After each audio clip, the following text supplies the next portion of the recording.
ئێمە دوای بە دوای هەوڵەکانمان دوای زیاتر لە 3 مانگ لە چاوەڕوانی بۆ پێدانی ڤیزا لە کۆنسوڵخانە یۆنان لە هەرێمی کوردستان و فەرماگەی پەیوەندیەکانی دەروی حکوومەت هێرێمی کوردستان بەڵام بەداخەوە هەوڵەکان بە هەندێک هۆکار دواکەوتن.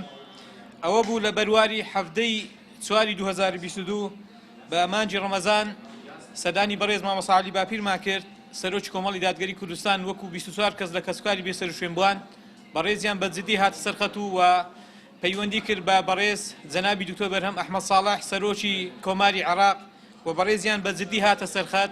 ئەوە بوو کە لە بەرواری 21 4 وەک 7 کەس لە کەسوکاری بێسەر و شوێنبووان سەدانی بەڕێز جەنابی دکتۆر بەرهەم ئەحمەد ساڵحمان کرد سەرۆک کۆماری عێراق وەک 7 کەس لە کەسوکاری بێسەر و شوێنبووان لە کۆشکی سەلام لە بەغدا. هۆکاری ڕوودانی ئەم ڕووداوە دڵتەزێنە کە خۆی لە 7 خاڵدا دەبینێتەوە بخەینەڕۆ.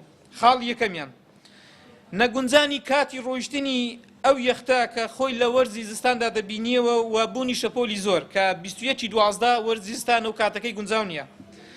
خاڵی دووەم قفڵبوونی سوکانی یەختەکە. خاڵی سێیەم تێکچوونی مەچینە و تێکەڵکردنی گاز و ئاوی یەختەکە کە هۆکارێکی تر لە هۆکارەکانە. خاڵی چوارەم قۆمتانەکانی یەختەکە واتە کاپنەکانی یەختەکە کە 3 کەس بوون هیچیان شارەزاییەکی ئەوتۆی میکانیکیان نەبووە لە چاکردنەوەی یەختەکە و سیانەکردنی یەختەکە.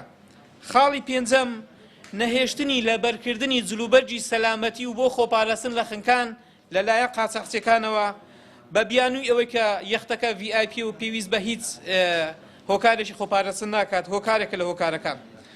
خاڵی شەشەم کە دوای 6 کاتژمێر لە هەوڵدان لە چاکردنەوەی یەختەکە نەبوونی دەنجی یەکگرتوو و بوونی ڕێگری لە ناو کۆچبەران لەوەی کە بە زووترین کات هەواڵ بە یەختەکە بدەن کە لە سەعات 12 دوانی وەڕۆ یەختەکە پەچ کەوتووە تاکو سەعات 6 ئێوارە هەر بە ئومێدی چاکردنەوەی یەختەکە بوون. ئەنجامی کەیسەکە ئەوەی کە ئێمە 18 ڕۆژ لە یۆنان بووین لەو 29 کۆچبەری کە بێسەر و شوێن بووە تەنها 5 کۆچبەر کە لە بەرواری 12 5 جەنازەکانیان گەڕایەوە و دواتریش لە 24 5 کە ئێمە لە ئەسینا بووین ئەو کاتە جەنازەیەکی تر بە ناوی شۆخان جەوهەر ئافرەتێکە لە کۆی ئەمیش دۆزرایەوە یعنی لە کۆی 29